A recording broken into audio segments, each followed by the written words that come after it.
Hey, welcome to the United We Scan podcast. Just a quick disclaimer here that any of the views and opinions expressed by the individuals are not that of the USPS or the NRLCA. This podcast is for entertainment purposes only, and if you are in need of any assistance, please contact your designated union representative.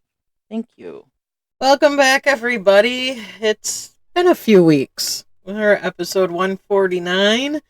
Tonight we're going to talk about, well, I guess those new Step 4s that just got put out there. And, if we got some time, we had some really good listener questions come through. So we're hoping we can get to those before it gets too late this evening. But outside of that, how's the last couple weeks been for you, Josh? Living my best life at the SNDC.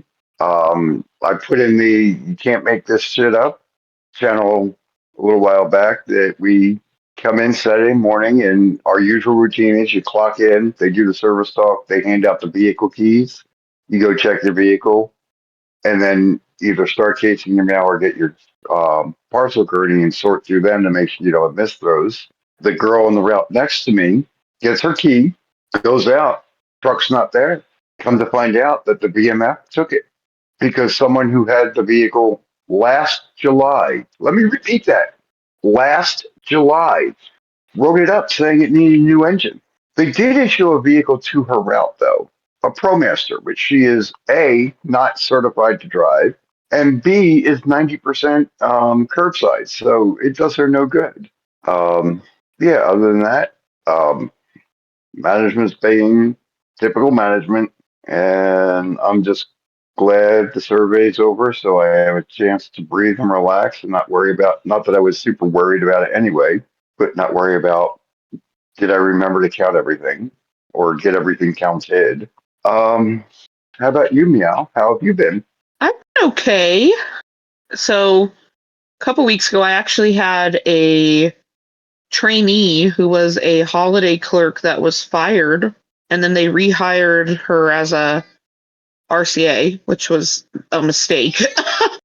And then they let her go again, and so it was kind of a, I don't know if I want to say wasted time. I usually try not to. I try to pick up one thing, from those sorts of experiences.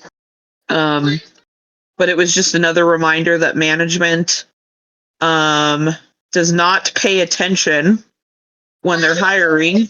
And I don't know why it's not popping, sir. Okay, go back out there, please. Okay. So then after that, we had the mini mail survey. And the first day of the mini mail survey, the plant decided that they were going to not run a WSH letter through the DPS machine that they almost always run through. Like, we have not ever had this as just a tray of raw. And so the first day of the survey, I ended up having like 700 and something miscellaneous letters, random letters, because of it. And we tracked the progress of it, making sure that it wasn't on any of the end of run reports and the radar report, and it wasn't. So management counted it, thankfully, and that we didn't have to put in a dispute for it. So, but the mini mail survey was okay.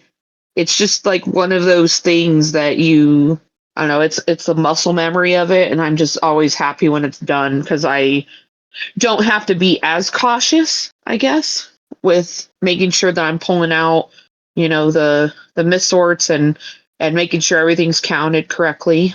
But the weather here has been extremely windy. I was not here last week, but while I was gone, there was a pretty severe windstorm that happened where we had like 90-mile-an-hour winds, and we played the "Is This Your Trampoline?"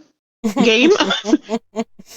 But there ended up being a wildfire broke out, and a couple of the routes of our rural routes, they were evacuated. And so there was some issue with that. And normally I get a lot of those alerts on my phone, and I immediately contact like who the person I know is like the closest like route to there to make sure that they're safe.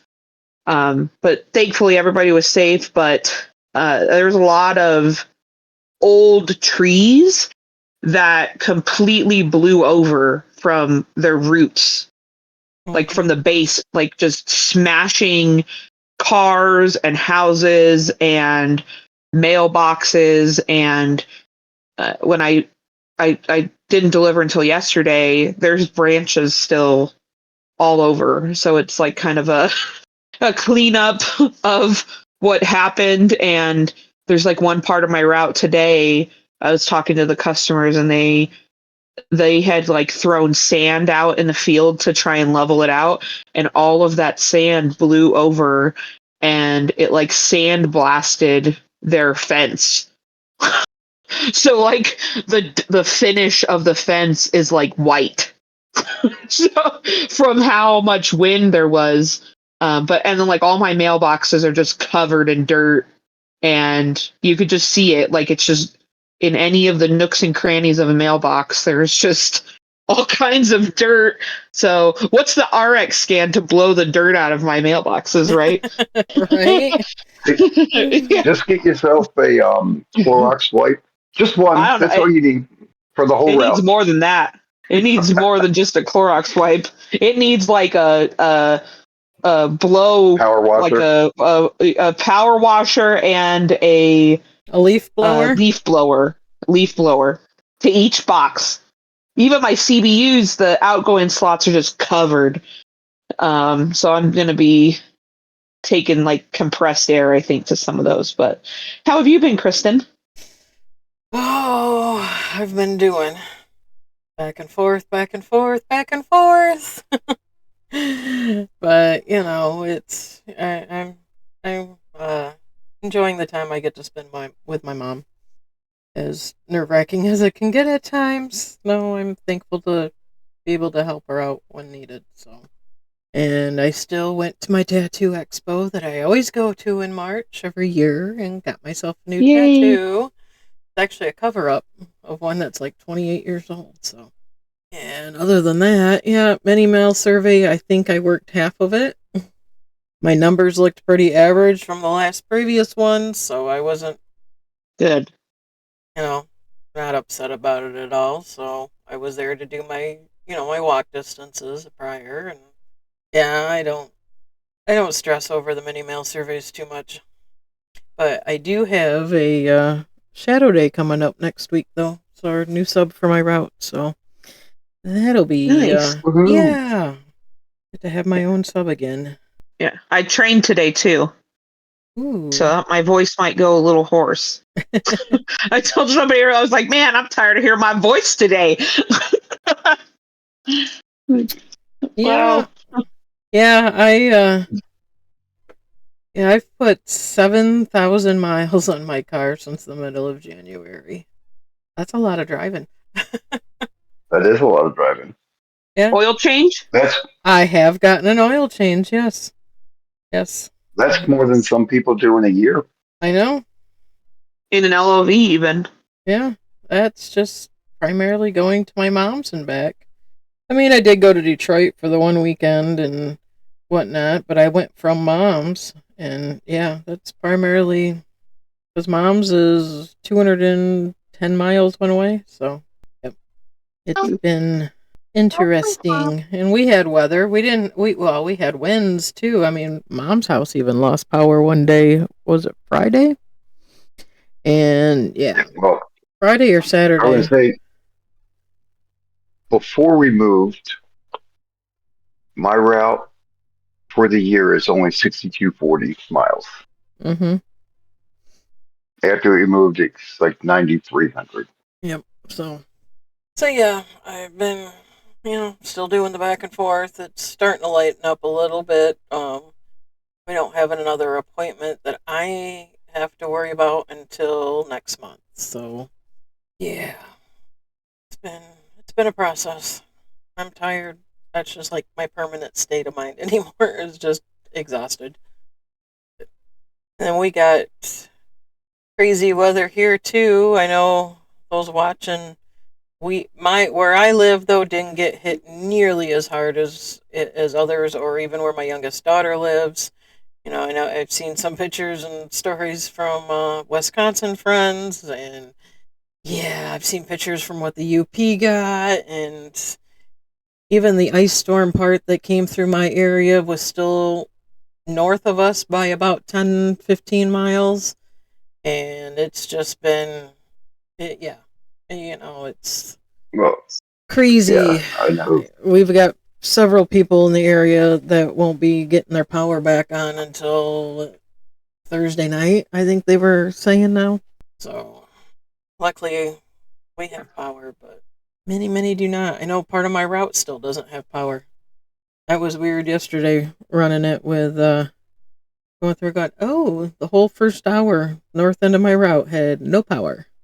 Ooh, yucky. Yeah. Yeah, I know. My wife told me yesterday there was a tornado touchdown just a couple miles from the house, and its path was about a mile and a half long, I Yeah. think. Yeah.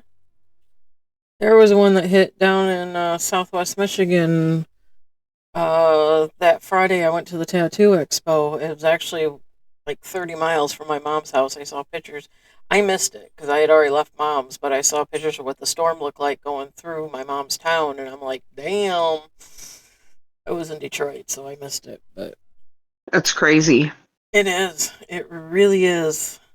Just, I know parts of US 23 heading up between here and Alpena were closed yesterday because due to put down power lines and the trees across the road. And well, I had to take Ruby up to Alpena today. She's got her wisdom teeth out, so yeah, I completely understandable why the road was closed yesterday with the amount of trees that were off on the side of the road.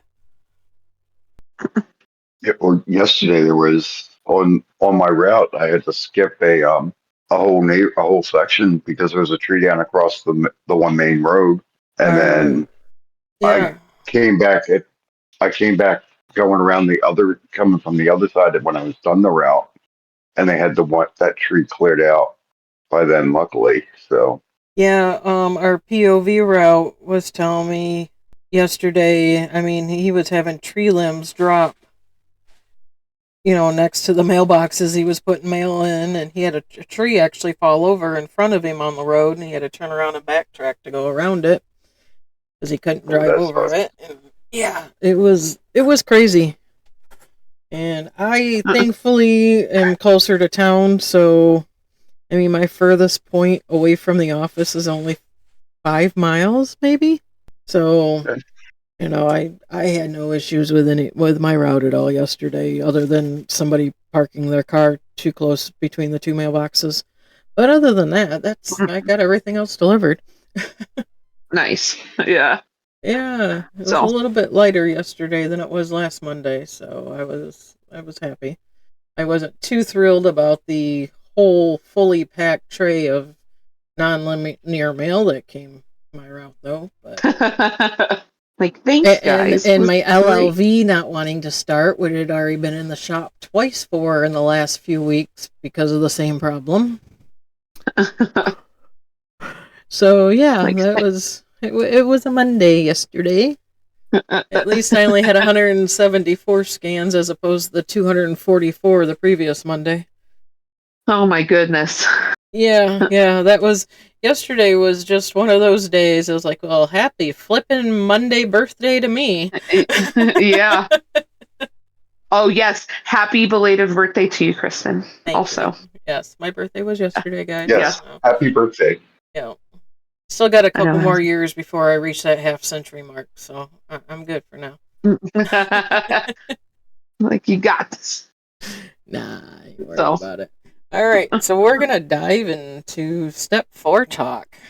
yeah. So, just a little bit briefly, I kind of wanted to touch on this a little bit too with step 3. I know we've done a episode about grievances and how to file a grievance. These two instances that we're gonna be talking about are not the carrier themselves filing a grievance, but the NRLCA filing a grievance. So a grievance may be filed by the unions. Sorry, let me backtrack a second here. Article 15.3.k of the National Agreement states a grievance may be filed by the union's executive committeeman directly at step 3 of the grievance procedures where a policy matter at a district or area level is involved. Such policy must direct an action which violates the national agreement and affects more than one office. The grievance may be filed prior to, but not later than 14 days after implementation of the change.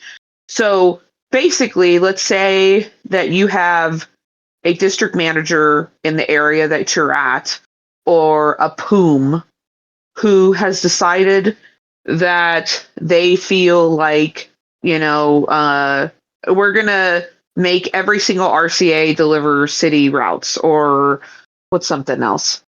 That we're going to make everybody POV routes, even though they have government vehicles assigned. And there's multiple carriers who are affected by this, and your NRLCA district representative and probably your NRO or also executive committeeman over that area, their phone's blowing up.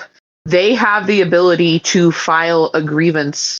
If, let's say that like you have a district manager who decided that they wanted to send messages out on the scanner, which is a violation. It should only ever be a safety related message. They can't just like send messages to everybody like that. The NRO can file a grievance on that. So just keep that in mind. You also obviously always have the ability to file a grievance over anything you want. If it's successful or not, that the merits of the grievance may be challenged and those sorts of things, and it may not be successful. But just keep in mind that the NRO has the ability to file a grievance. So then there is also what is called a step 4 grievance. And there is 2 different kinds of step 4 grievances. Now, it could be a grievance that was filed at step 1 from a carrier, and it has now worked its way up through the process and has made its way to the national office. And the director of labor relations and the NRLCA president have the choice of whether or not they're going to present that and have it go to step 4 or arbitration. But specifically, what I wanted to talk about is Article 15.4.d, which is national level grievance. It is agreed that in the event of a dispute between a union and the employer as the interpretation of this agreement, such dispute may be initiated as a grievance at the step 4 level by the president of the union. Such a grievance shall be initiated in writing and must specify in detail the facts giving rise to the dispute, the precise interpretive issue to be decided, and the contention of the union. Thereafter, the parties shall meet at step 4 within 30 days in an effort to define the precise issues involved, develop all necessary facts, and reach agreement. Should they fail to agree, then within 15 days of such meeting, each party shall provide the other with a statement in writing of its understanding of the issues involved and the facts giving rise to such issues. In the event the parties have failed to reach an agreement within 60 days of the initiation of the grievance at step 4, the union may appeal it to arbitration within 30 days thereafter. So, the reason why this is really important is typically, the NRLCA president has the ability to file these types of grievances where it is something that is infecting the entire craft. And I'll say it like this: finally, after years, the NRLCA filed 3 national step 4 grievances against the Postal Service on February 17th. And they are all regarding RX specific issues. So the first one that was filed was RX DPS less than 400 pieces per day. And when the engineering panel designed RX, it established a clear rule on any day your route receives fewer than 400 pieces of DPS, that mail should be credited as caseable, and it's considered as raw mail or random letters. And you should receive the corresponding casing standard S009 applied to that day's actual volume. This daily credit, when properly applied, reflects the real work you perform when you case, pull down, and tray your DPS. And the issue is that the Postal Service isn't following the logic and the standard for those routes right now that were established by the engineering panel. And the Postal Service only looks at the final 6 weeks of the evaluation period and uses that window to determine the bundle type of the route and whether the caseable DPS standards apply, not just for those 6 weeks, but for your entire annual evaluation. If the majority of days in that window had fewer than 400 DPS pieces, your route would be classified as a bundle type 1 for the whole year, which is also an issue. Under bundle type 1, you receive DPS credit for all your DPS mail across the full evaluation, but your service time per box is reduced every day, which could affect your annual evaluation. What were you going to say, Josh? In regards to with this, the part of the problem is the Postal Service system will only give credit if you average less than 400 pieces a day for the week, which means you'd have to have less than 2,400 pieces in the whole week. Yes. So basically what the union has found is that in the final 6 weeks of the evaluation, so like right now, from like January into February, and then like what was the last day of the survey was the 6th, right? Whatever it was. Right now, the Postal Service is only looking at that and not looking at the other part of the year where it would show, oh, sometime in the summer, I had a few days where I had less than 400 pieces, And there are some routes, and I will say this, in regards to this, I know that there are routes that are like ox routes. We have a little baby ox route, and it almost always gets less than 400 pieces of DPS. And so I've actually seen its evaluation information, and it is classified under this. The biggest issue in this is that there's normal routes that are like you could have one day, and however many minutes that time is credited could be the difference in bumping you to the next base hour. And it may not. What's important about these sorts of things is that even seconds matter, I should say. And if a route, is that close, and that would have put them over, like there's people who are owed money. So I'm thankful and happy that this one was filed for those reasons. The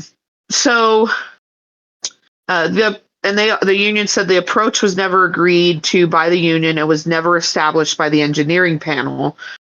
It was implemented unilaterally, and it's a violation of Article 5 and 34.2 of the National Agreement, which require work standards to be fair and equitable and mandate union involvement before changes are involved. The NRLCA urges the USPS to return to the panel's intended daily logic. When the agency refused and declared an impasse, the union escalated the issue to step 4. Thankfully. So grievance number 2 which is personally my favorite of this one, is this one's even just chef's kiss to me, is this grievance addresses a foundational transparency problem at the heart of RX. And there's been people who have been screaming this from the rooftops since the beginning of RX. And I'll say, there's people, we want to be trusting of things. And what's one of the terms? Trust but verify is like a big term that us as rural carriers should also implement, especially with RX. But this one's regarding carrier route flats. And they are a key factor in how your route is evaluated and how you are paid. Carrier route flats include bundled flats, WSH flats, and then there is supposed to be a 19% bonus credit applied to account for flat mail delivered to post office loading docks. Here is how the system is supposed to work. Flat mail is processed at postal plants. The volume data is transferred into the radar report, and that data with an additional 19% flows to the daily radar report that we get. The automatic 19% bump is to provide appropriate credit for flats that are just delivered to the back dock. If the underlying carrier route flats number is wrong, the 19% credit is wrong too, and it's like creating, you're never going to fully catch how many flats you had in a year or 52 weeks. The Postal Service, and I'm going to, WSH stands for Walking Sequence High Density.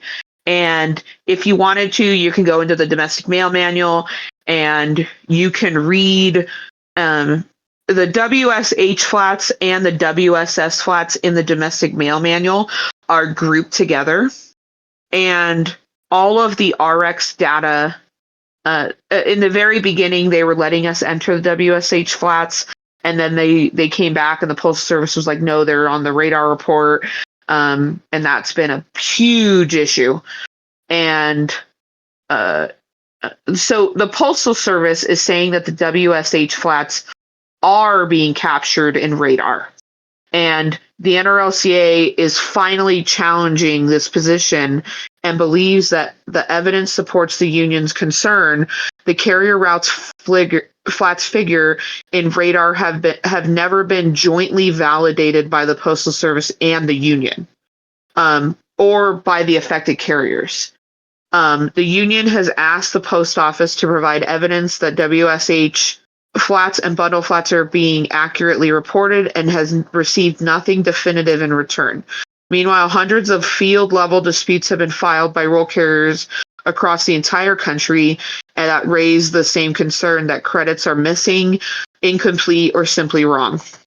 And the evidence is difficult to dismiss. Statements from local management during the first RX evaluation period include supervisors acknowledging that bundle flat counts were never recorded and that flat volumes were inaccurately reported and that carriers kept counts did not match what the system showed.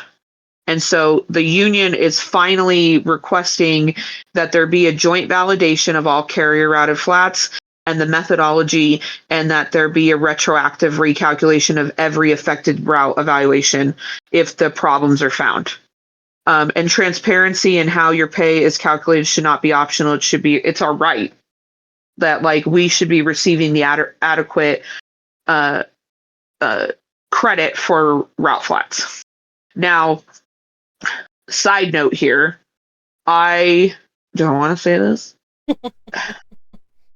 So there are some people across the country that say that if you have a WSH that you are allowed to enter it into the scanner. And that, according to the RX paperwork, is false, that we cannot do that. And I do realize that there's offices across the country where there's managers who do not care. I get that. I understand that. But also, like, we as rural carriers should be making sure our routes are credited correctly for the things that we do. Now, There are some routes that have apartments or they have businesses, and now as a result of that, these routes are now getting WSH flats, and things are slowly starting to change to WSH instead of WSS. So there is things that I think from the beginning of RX to now that have changed also. About 2 years ago, I went on a rabbit hole mission, and I was told that when the shipper of the flats pays postage, that's when it was supposed to be uploaded to Radar. Now, I went in reverse, and I ended up finding it was like a permit number, and we get this one mailing that's like more localized to us, and I found like the permit number and the specific one of the routes that has WSH instead of WSS of that full coverage, or semi coverage, I should say. And I hand counted them with me and this person, and then we went to the bulk mailer and figured out the permit number of when they paid postage, and then went to the Radar report on the day that they paid postage, and the number on the Radar report matched. So in my eyes, some of the WSH stuff is credited correctly in that way. Like, I was able to like physically verify it. Now, what it's sounding like to me is that the Postal Service isn't letting the union do that and verifying it in reverse. And now, that's pretty cool, dude. Now, he is cute. He's a little pterodactyl. The other thing that I'm seeing now, though, that I'm glad that the union finally filed this grievance, is because now I'm starting to see some of my carrier route bundles. There's multiple companies that are like combining them together to be like this jumbo bundle of flats that are now WSH. And if you look at the postage on them, there is no permit number. It just has like the company. And it's like 30 different companies in this bundle. So my question is if that is the same case as the other stuff now, as what I had seen prior. Now, I also have gathered my bundled flats Radar report from the last year. I think I disputed it a couple different times now. And in the comprehensive guide for RX, it states that we are supposed to have that 19% buffer. And it's supposed to like negate like those back dock, like random semi coverages that we get that you can't enter into the scanner. Now, the only time that some of those seemed like they've been counted are now during the mini mail survey. So, but personally, like from what I have seen, I have never seen that 19% buffer in anything. So I think that the union will be successful in the grievance just on that part of it alone. But the Postal Service just isn't transparent in the way that they're doing the flats. And I think that the Postal Service, I think today, what was it today? They had that congressional hearing, right? Was it today? Yes. Okay. And did my headphones disconnect? I'm just over here ranting and raving and we hear you. Okay. Where is my head? Oh, there it is. I can hear it now. Okay. The Postal Service likes to cry wolf and say that we're like running out of money, which I understand, but then okay, we're running out of money, but then like there is like fraud and parcels that are coming through the system that we should be collecting postage due on. And there's different avenues in that regard. And it takes every single person to essentially catch those things and report them. But then you have managers who just for lack of a better term, do not give a shit. And it's just frustrating because we all want the Postal Service to succeed. We don't want the fraud to happen, but you see it and you're reporting it. And then you have the higher ups going, okay, we don't have any money. So I'm hoping that there's not people who are mailing flats and committing fraud with the flats, And so you would hope that 19% buffer would protect roll carriers from those sorts of things. But I hope that the union will be able to get to the bottom of it, because I'm just glad that they were able to file that. The third grievance that the union filed was about emergency CDS routes, and those are contract delivery routes. Hold on one second, baby. I'm taking too long, he says. So what is happening basically is that the Postal Service has decided in some areas where they cannot hire roll carriers, they're making some of our roll routes into contract delivery routes, or contract delivery service. And they are saying that they have an emergency, but there is no true emergency being present. Under postal regulations, emergency contracts are only permissible during genuine emergencies such as floods or natural disasters. The NRLCA contends the USPS has been stretching this limited authority far beyond its intended purpose. The impact on carriers is serious and direct. Roll mail delivery belongs to the roll carrier craft, and there is a clear order of priority. When a route goes vacant, roll carriers must first be offered the route. If no regular carrier is available, PTFs and then RCAs have the right to become regular carriers and serve the route. If all internal options are exhausted, management is required to attempt to hire a regular carrier from the street. In addition, RCAs may choose to hold down a route during the extended absence of a regular carrier and earn additional leave benefits in that process. In some locations, they are removing RCAs from their primary routes in order to provide work for these emergency contractors. And they're bypassing the process entirely and handing roll work to outside contractors. And the USPS is cutting RCAs off from work opportunities and the path to career advancement. They also have the ability to file or to bid on a district-wide posting, which in my area has happened. And I can speak to, there's one of the offices near here that has been affected by this, and the routes aren't receiving any RX data. So if they take the contract off of the route, you have now hindered the route from having 52 weeks of accurate data.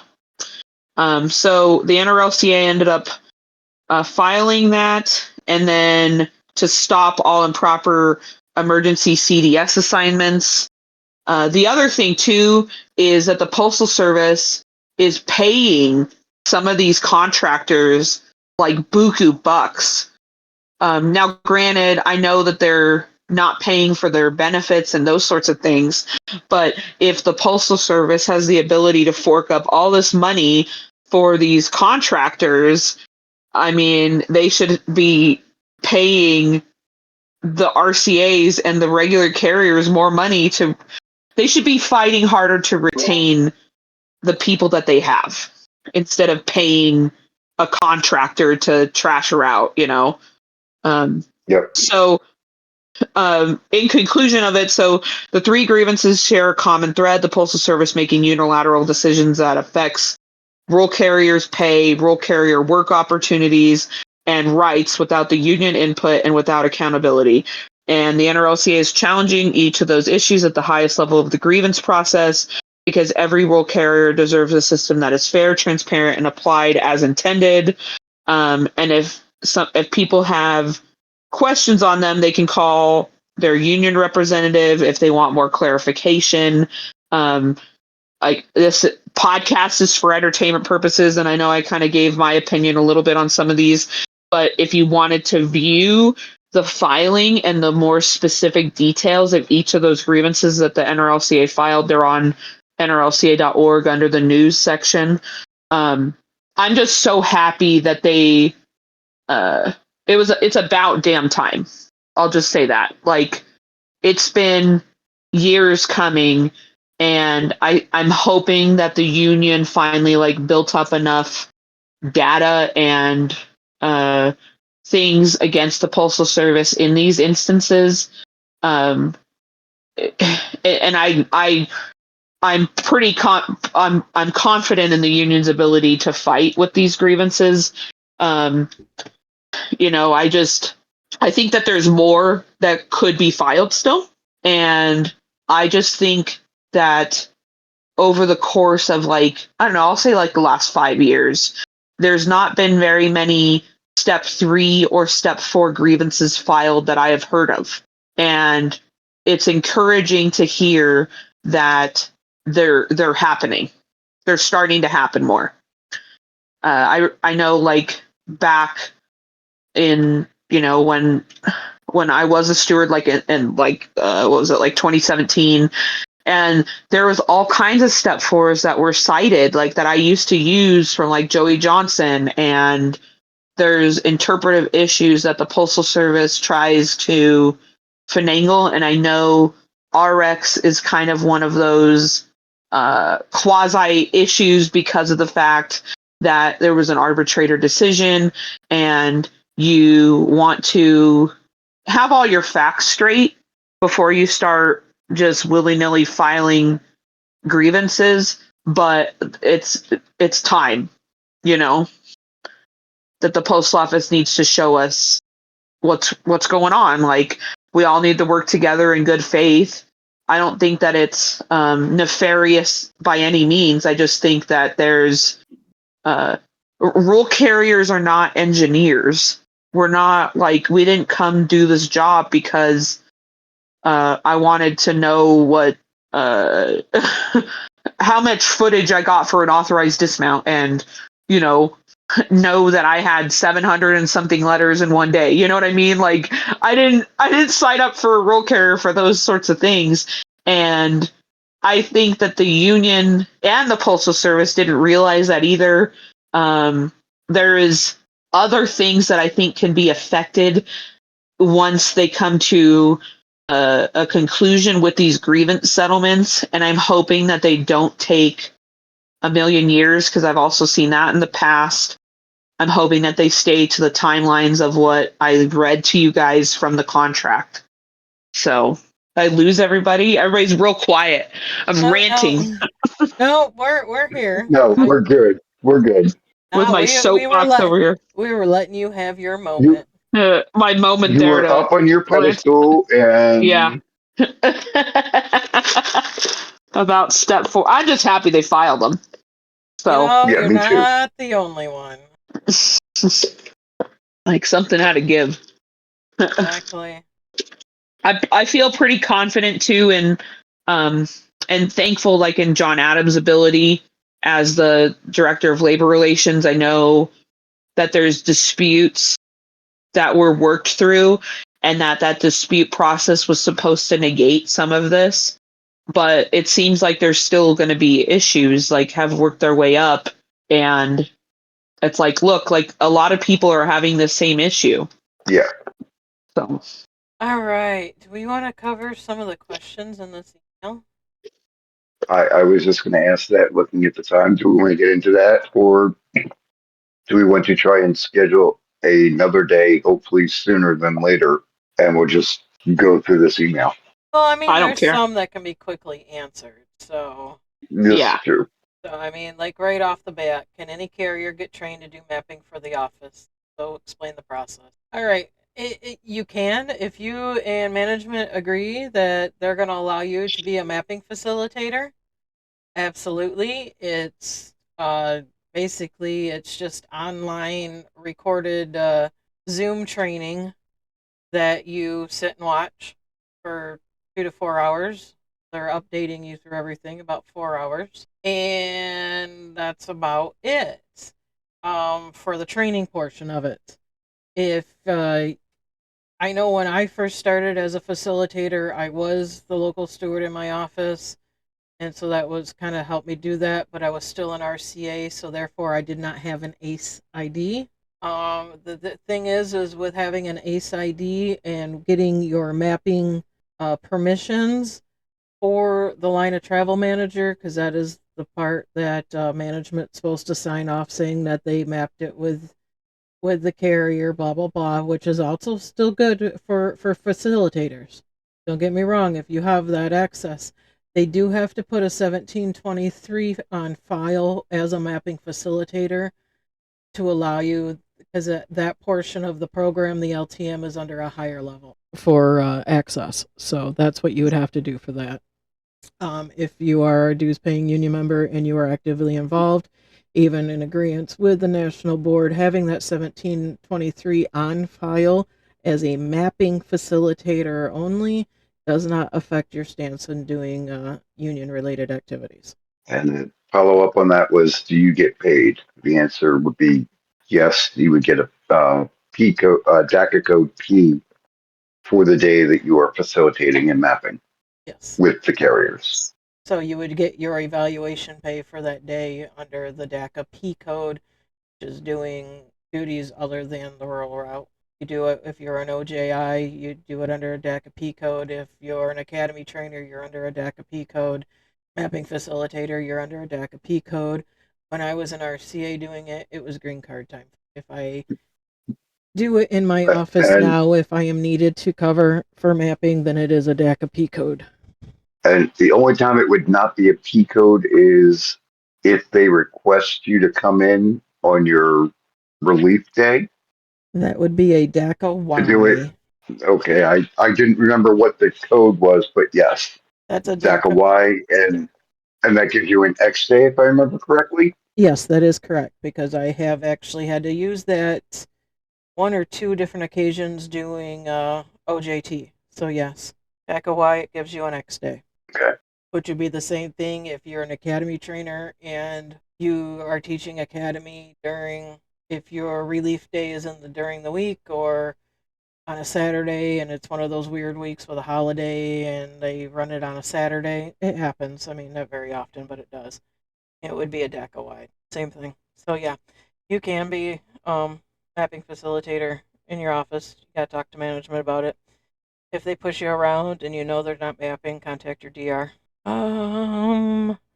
Lock pouch. I can intermediate office stops when you're doing your mapping. The difference between the high and low is if you have to retrieve a conveyance to unload the mail out of your vehicle and take it into the office, that is what they consider a high option. And the other is if you're just taking, you're carrying a tub one trip into the office, then that would be a low option. It basically just has to do with the volume of the mail. And I do believe it does say if you're having to retrieve a conveyance, it would be high option. And the difference between the two is only just a few minutes. And you would enter that into the DPM portion on the mapping.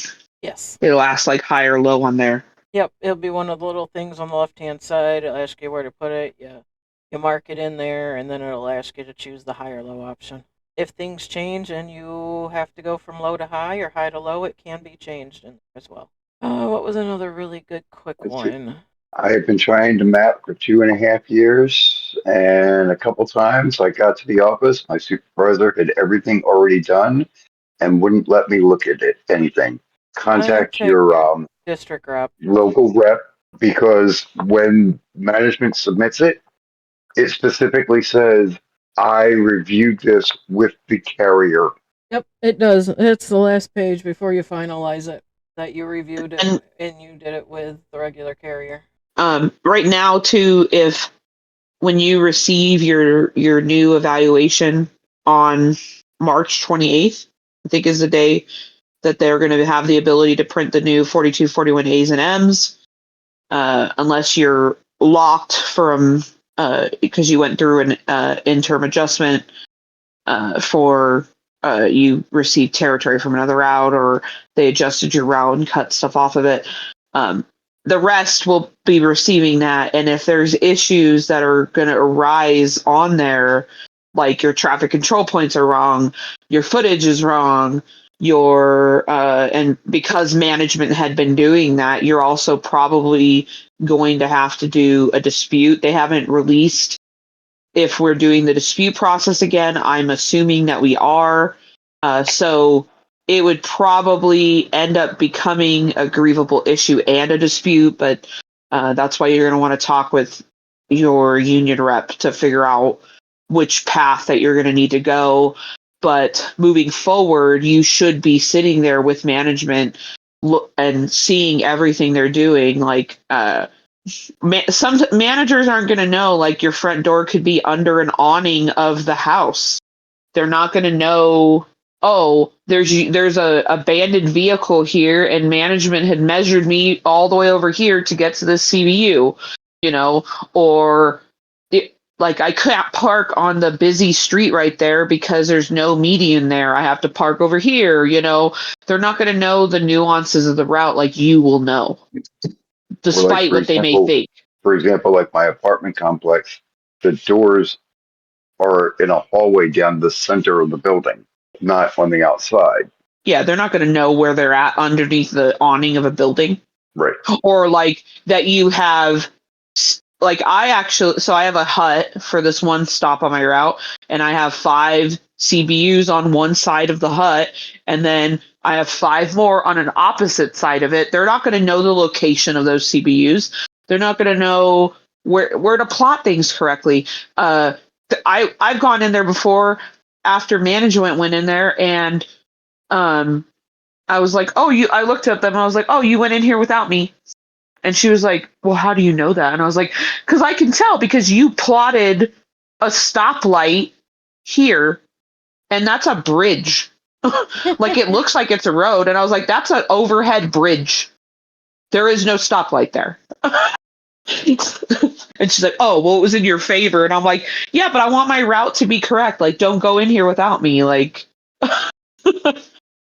in here messing my stuff up. Even if you have no changes that month, still go in with management for your mapping, because that is a good chance to make sure that everything is plotted correctly and your traffic control points are all correct. And so, yes, it is important, even if you have no changes in your edit book for a month, to still go through that mapping with management. Yeah, and I've started noticing, like, some people's front doors have changed. Yep.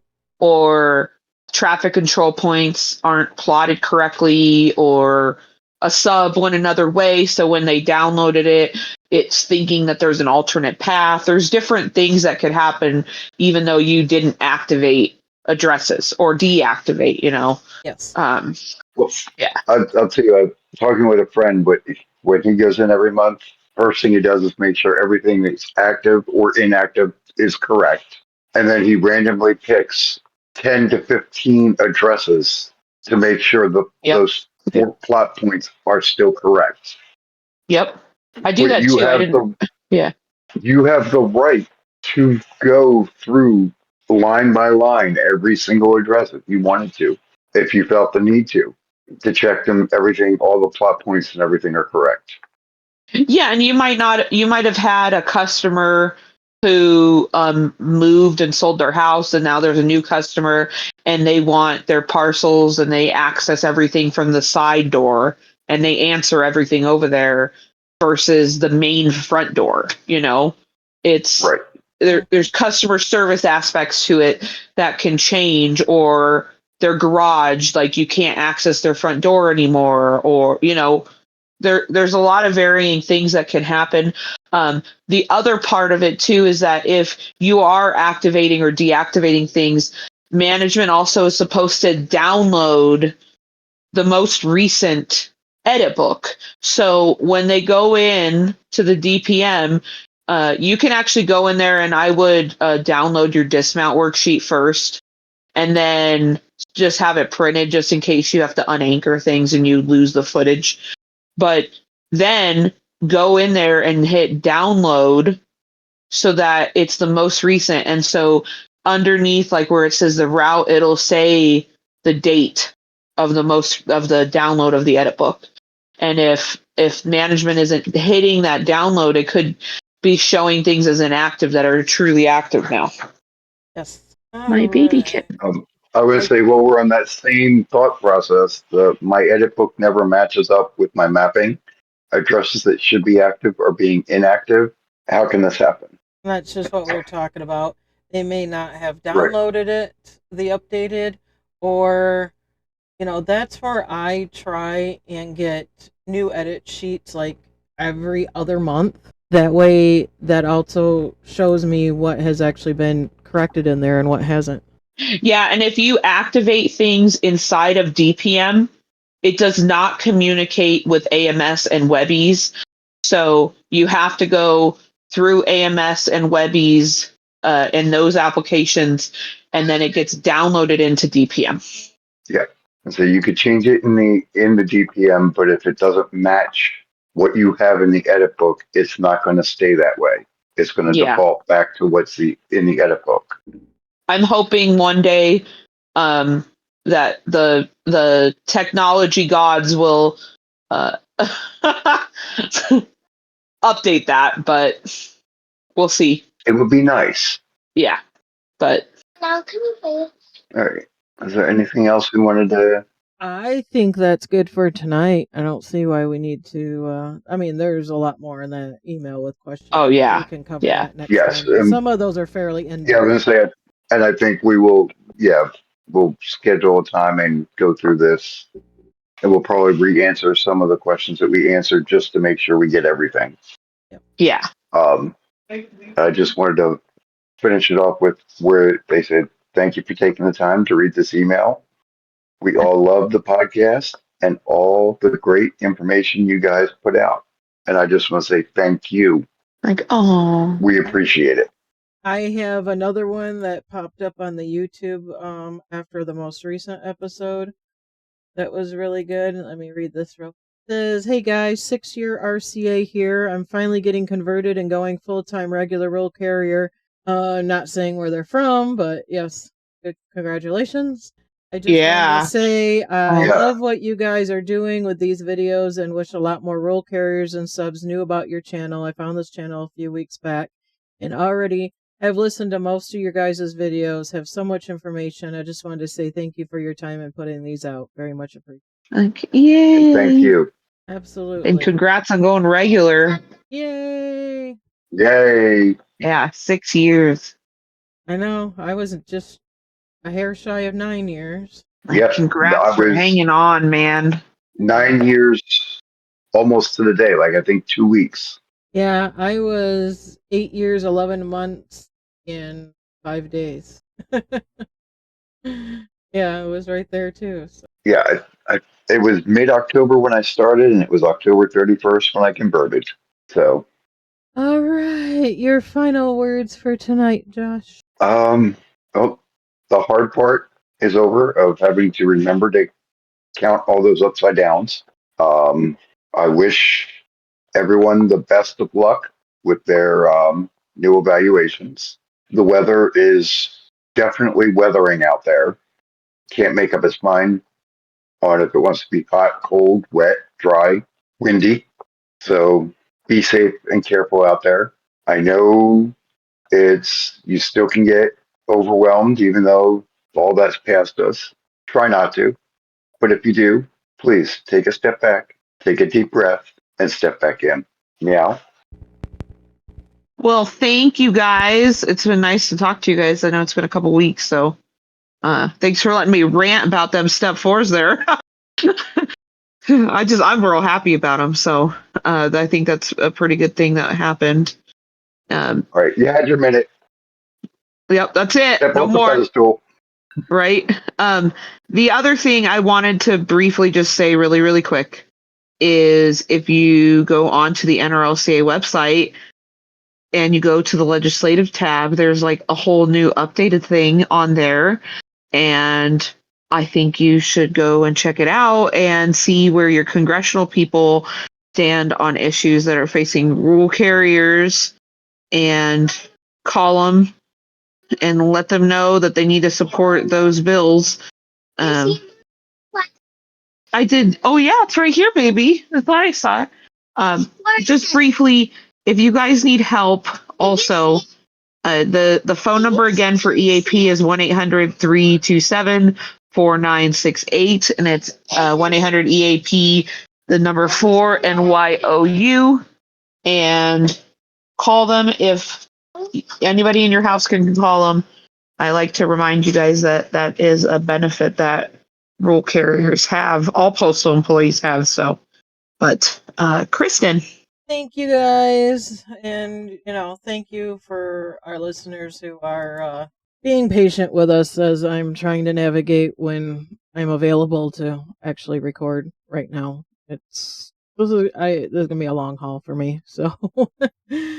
But all those that wish me a happy birthday yesterday, thank you. I appreciate that too, because there was many of you out there. And yeah, I mean, honestly, this Mother Nature being, and excuse my language, a fickle bitch lately. Just stay safe out there, guys. That's the biggest thing, is staying safe, staying hydrated, staying alert. And you know your limits when it comes to safety, and you make that call once you're out on the street. But on that note, we'll be back. Oh, you guys realize our next episode's 150th? We're gonna Oh wow! Yeah, Like a special. Yeah, I think Have to, I think we should probably start putting together our history. Yep. Yeah. Yeah. The podcast or NRLCA. NRLCA. Both. Both, yeah. I think both. Yes. Yeah. I think we should do a timeline of where we came from and transition that into the NRLCA, which you guys wanted to do as a multi-part series. So Yeah. I mean, it will definitely have to be multi-part, because otherwise that's gonna be one very long episode. Yeah. So, we'll make it multi-part, because then we can touch on other stuff in between. All right, but on that note, guys, when we can get another episode out, we will. And again, thank you guys for your patience. I know they're coming kind of sporadically, but it's going to be that way for a little while. I do apologize, but such is life, and well, my mama comes first. So. Yeah. So yes, y'all take care, and we'll see you around next time. Bye.